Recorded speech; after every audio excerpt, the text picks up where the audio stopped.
jawwisa jawweesaafa nanjiri faatee qabate nanja turimee qabate.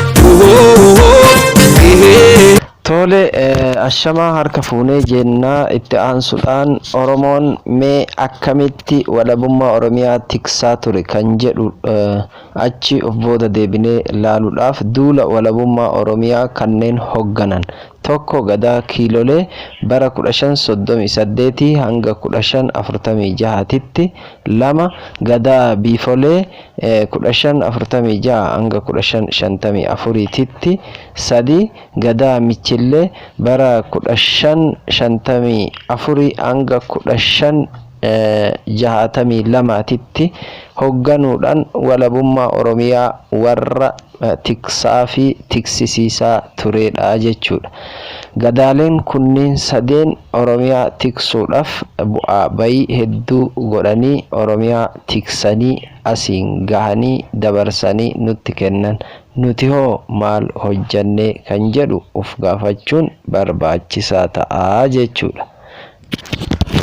Sambooda hoo maaltu ta'ee kan jedhu immoo gadaaleen itti aanu hoo maal hojjetan kan jedhuuf tika walabummaa Oromiyaa kan hoogganee laga Abbayyaa ce'ee lola Oromoon godhe iggitii hooggane tokko Gadaa Harmuufaa 1562 hanga 1570tti lama Gadaa Roobalee 1570 hanga 1578tti sadi Gadaa Birmajii 1578 hanga 1586tti afraffaan Gadaa Mul'ataati bara 1586 hanga 1594tti warroota iggitii eeguudhaan Oromiyaa walaba tiksaa turedha jechuudha. Amaarri akka Amaaratitti kan kurfaa yookaan gurmaa'ee bara 1270tti yoo ta'u bara 1270 irraa kaasee hanga amma guyyaa sa'a ani isinitti haasa'uu kanatti akkuma kurfaa yookaan gurmaa'etti jira jechuudha. San dura hoo maal ture inni? Seenan isaa maal fakkaata? Sabummaan isaa hoo akkami kan jedhu immoo ni ilaalla. Amaarri akka Amaaratitti bara 1270 dura seenaa tokkos hin qabu. Hiddi Amaara jedhus hin jirus hin turres jechuudha. Isaan akka sabaatitti wal gurmeessanii qindaawanii kurfaanii kan as bahan bara 1270 akka ta'e haa hubannu. Bara 1270 dura garuu seenaa kamuu hin qaban, sabni yookaan hiddi Amaara jedhus hin turre jechuudha.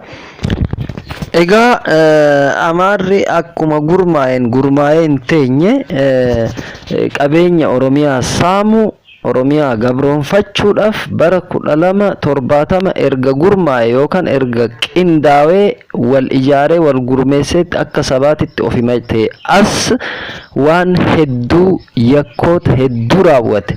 Minilik qofa osoo hin ta'in kumaatamaan kan lakkaa'aman mootota Habashaa hedduutu jira jechuudha.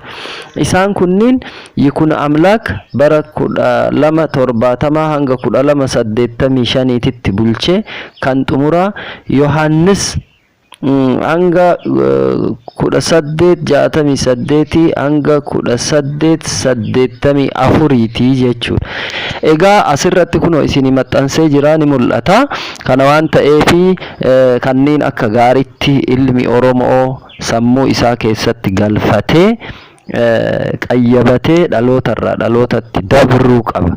Kanaafi wanni biyyi tuni nurratti raawwatte, wanni ummanni kun nurratti raawwate waan tokko lama jennee lakkoofnu qofa osoo hin ta'in waan kumaa fi kitilaan herreegamudha. Fakkeenyaaf yeroo sanitti qabeenya Oromoo saamu, lafa Oromoo saamu, dubartii Oromoo gudeedu, daangaa ofii babal'ifachuudhaa fi nurra qubatanii duguuggaa sanyii nurratti geggeessaa turanii jechuudha.